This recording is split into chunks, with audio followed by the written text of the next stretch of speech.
Hi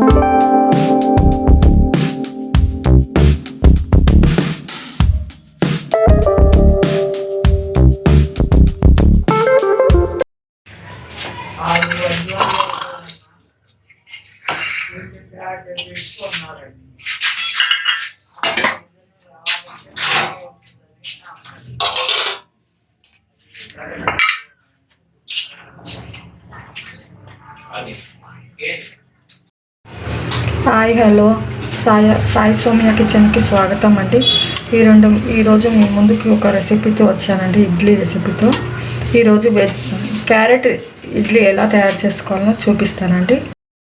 ఈ గ్లాస్తో మినపప్పు గ్లాస్ సగం వేసానండి. తర్వాత ఇడ్లీ రవ్వ ముప్పావు అండి దీంతో, అలాగే 2 క్యారెట్లు అండి.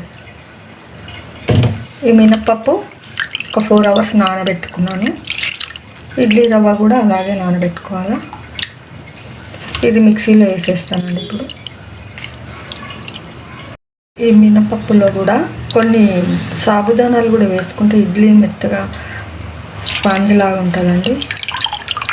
చూడండి, ఒక 2 స్పూన్లు సాబుదానా కూడా వేసుకున్నాం. మినపప్పు మిక్సీలో వేయించుకున్నాం. మిక్సీ పట్టించుకొని ఇందులో నానబెట్టుకున్న ఇడ్లీ రవ్వ గట్టిగా నీరు పిండి ఇందులో వేసేయాలండి.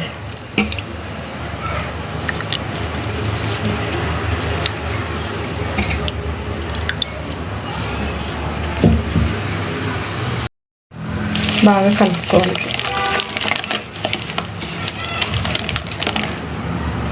రవ్వ మినప్పప్పు బాగా కలిపి పక్కన పెట్టేస్తున్నాను. అలాగే క్యారెట్లు బాగా క్లీన్ చేసుకొని వీటిని తురమాలండి.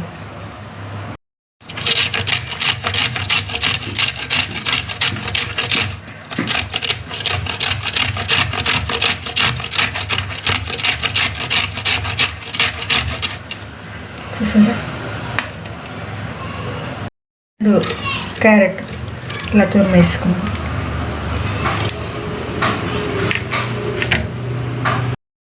ఇలా తురిమి పెట్టుకున్నాం క్యారెట్ అందులో వేసాను. ఇడ్లీ పిండిలో ప్రిపేర్ చేసి పెట్టుకున్నాం చూడండి, ఆ ఇడ్లీ పిండిలో వేసేసుకోవాలి. బాగుంటుందండి. క్యారెట్ చిన్నపిల్లలు ఇష్టంగా తింటారు. విడిగా క్యారెట్ ముక్క ఇస్తే తినలేరు కదా, ఇట్లా ఇడ్లీలలో కలిపి తినబెడితే బాగుంటుంది. పెద్దవాళ్ళైనా పిల్లలైనా ఇష్టంగా తింటారు. దీన్ని బాగా కలుపుకోవాలి. తర్వాత ఇట్లా రెడీ అయిందండి ఇడ్లీ పిండి. ఇందులో క్యారెట్ విటమిన్స్ ఉంటాయండి క్యారెట్లో. చూడండి, 2 అవర్స్లో ఇట్లనే. ఇందులో కొంచెం ఉప్పు వేసుకుందాం. ఉప్పు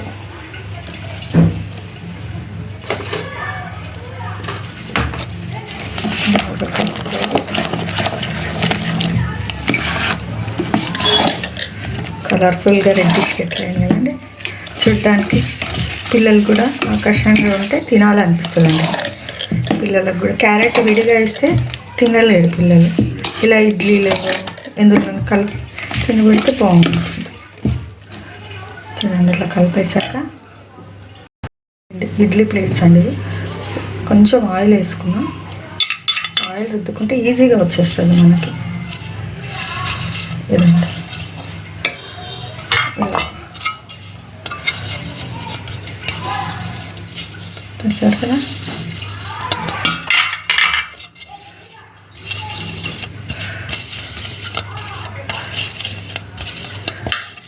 ఇది ఈవినింగ్కి టిఫిన్స్కి ప్రిపేర్ చేసిన.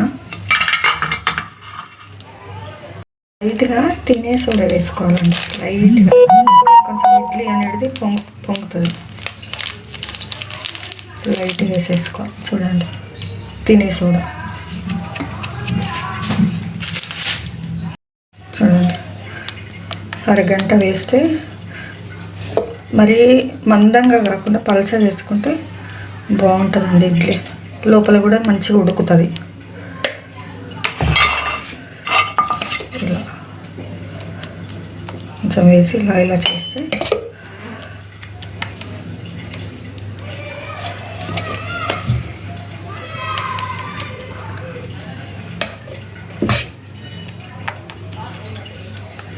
చూసారా ఇలా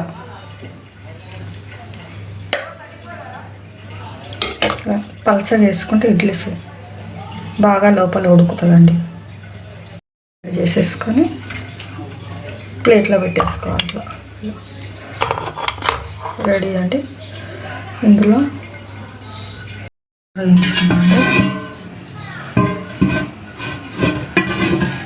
అయ్యేలోపు మనము చట్నీ తయారు చేసుకుందామండి. పల్లీ చట్నీ చూడండి. 100 grams పల్లీలకు ఒక 4-5 పచ్చిమిర్చి, కొంచెం చింతపండు, కొంచెం జీలకర్ర అండి. ఓకే, ఇవి వేయించుకోవాలండి. ఇది డ్రైగా వేయించుకోవాలా. ఇది కొంచెం ఆయిల్ వేసి వేయించితే బాగుంటుంది. ఈ జీలకర్ర కూడా డ్రైగా వేయించుకోవాలా. ఏం చేస్తా చూడండి. ఇందులోనే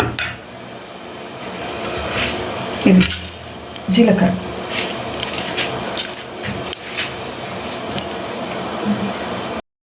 చట్నీకి పల్లీలు వేయించుకున్నాను, మిర్చి, పల్లీలు జీలకర్ర ఇందులో వేయించుకున్నాను, మిర్చి, కొంచెం చింతపండు. ఎక్కువ వేసుకోవద్దండి, పులుపు ఎక్కువ వేసుకోవద్దు, కొంచెం చింతపండు. ఇవి మిక్సీలో వేసుకుందామండి. మిక్సీలో వేసుకుందాము. ఇందులో కొంచెం సాల్ట్ వేస్తే తొందరగా నడుస్తుంది తగినంత. ఇడ్లీలోకి పల్లి చట్నీ సూపర్గా ఉంటుందండి, చాలా బాగుంటుంది. దీన్ని తాలింపు వేసేద్దాం. ఇది అయ్యేలోపు ఇడ్లీ రెడీ అయిపోతుంది. ఎండుమిర్చి, కరివేపాకు తాలింపు, కొంచెం పసుపు వేసుకోవాలి. ఇడ్లీ కూడా రెడీ అయిపోయింది.